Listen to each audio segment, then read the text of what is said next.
Hey all, welcome to my channel. Today I'm going to but just review a little bit about Only Murders in the Building, Season 3, Episode 8, known as Sitz Probe. Sitz Probe. So basically, for those for those who haven't watched it, spoiler alert, of course. If you have watched it, you're welcome to comment in the comment section if my thoughts are correct or not. But in any case, this was a little bit of an interesting episode, quite honestly. It's more of a case because the fact is like, I didn't foresee this at all. The character that Meryl Streep plays is the actual mother to the brother to Dickie, basically, the character Dickie. That caught me off guard. I was like, wait, what? She's the mother? I'm like, my thought was initially, I was like, oh, kind of lovers type of thing more than anything else. That's why I thought the brother did it.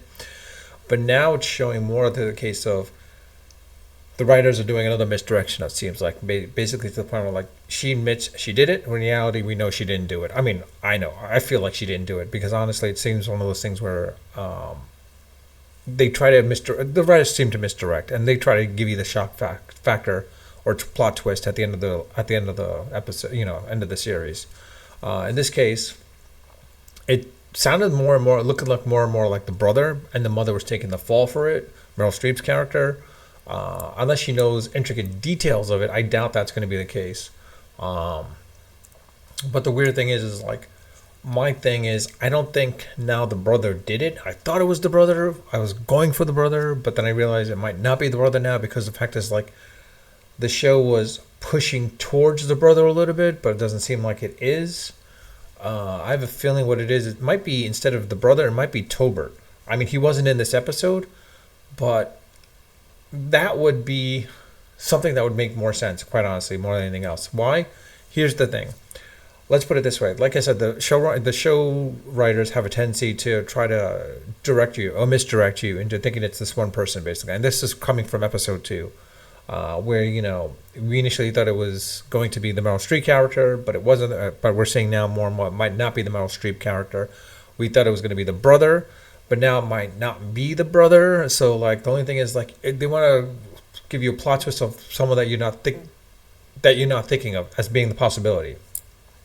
And the one thing I did notice though is like compared to the first season where it was the love interest, I have a feeling it might be the love interest in this game, but more of a case where not the love interest of Martin Short's character, but basically Selena Gomez's character. So it might be him. And why I think it might be him in this situation, the character Tobert, is because the fact is like they said he was there recording everything. He was his video biographer and all that stuff. It's a possibility that, maybe something had happened along the lines where Paul Rudd's character did something to him, to the past, and like this is a case where like him getting back at him or something like that. That might be the thing. The other aspect I was thinking of now is it might be the producer, the lady producer. I forgot her name now, the character, and I forgot the actress now. And it's like slipping my mind for some reason, whatever reason. But in any case, it could be that person too. Why? Because the thing is, it comes down to the point where, it comes down to the point of this. She was doing one thing. Basically to the point where she comes in and gets introduced back into the bathroom scene with Meryl Streep. And, it's like she wouldn't do anything, what she wouldn't do for her son or children, basically. So in this situation, it's more of a case where she even says, like, like she's losing money in the case. And, like, if the show's character died, it might bring some aspects of garnering more publicity for people to come in on opening night or something like that. The other aspect is like it comes back down to also what the paper shredder was. Basically, when the paper was being shredded, they basically took her. She was pretty much the producer, the money person, and it's one of those things. They're probably saying like you're losing money, etc. Maybe, or hey, the life insurance policy on this, whatever, maybe something to the point of like she probably get her money back, recoup her money in some form or way or another. That's the only thing I can think of. The other possibility too is it could be the son that could have done it as well too. But my gut feeling is leaning still towards Tobert more than anyone else because the fact is he wasn't in this episode, and a lot of characters were being introduced to the point I was like I have a feeling it might be him, and that's the reason why I was thinking of it because one of the things is in the prior seasons The character was introduced much later, but then you start seeing more and more until you know it's the person. This is why I was thinking basically the point was like it might be this character, the character Tobert, because he was not in this episode, and it's more of a case of like if he's not in this episode, it's a great misdirect as well too, and that's what I'm thinking of that. I mean, it looks like I'm a bit off, but at least in this episode, the one thing that I was really surprised is like the Selena Gomez character showed a little bit more emotion more than anything else. That was one of the things I was like, oh, finally some emotion, something like that. And there was that quirkiness was back from what it was in season 1. I think that was there too a little bit. And I don't know if it's a case of maybe Steve Martin and Martin Short bringing their acting prowess into this to bringing that quirkiness back, or two is by design by the showrunners. But in any case, I think it's an interesting episode, and it'll be interesting to see what episode 9 will be about 30, what they call 30.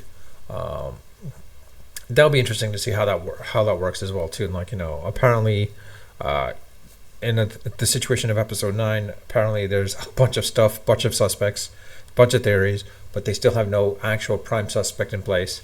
It'll be interesting to see how this works out. But like I said, episode 8, I think I found it a little bit more better than all the other episodes, at least in this season. Hopefully season 9 plays out to be much better.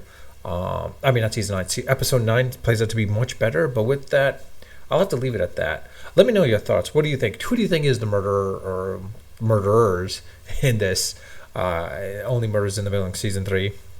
And do you think season 4 will be a good season as well too? I mean, the fact is, I believe they picked up season 4 basically, and like it'd be interesting to see if they could actually drive the murder, the plot, or the antagonist to be either Selena Gomez, Martin Short, or even for that matter, Steve Martin.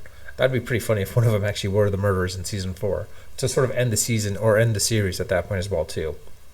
But from that aspect, I'll leave it at that. Again, let me know your thoughts. Let me know in the comment section. I do read my comments once I get notified, but I do read them and I do respond to them when they warrant a response. Please let me,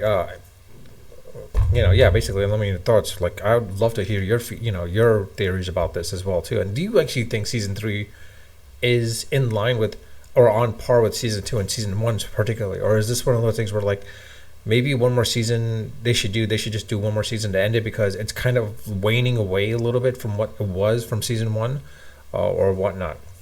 With that, I'll leave it at that. And if you like my channel, like my videos, like my content, please subscribe if you haven't subscribed, and if you have, I thank you for that. And with that, I'll leave it at that. Unfiltered, unedited, and of course unrehearsed. Until next time.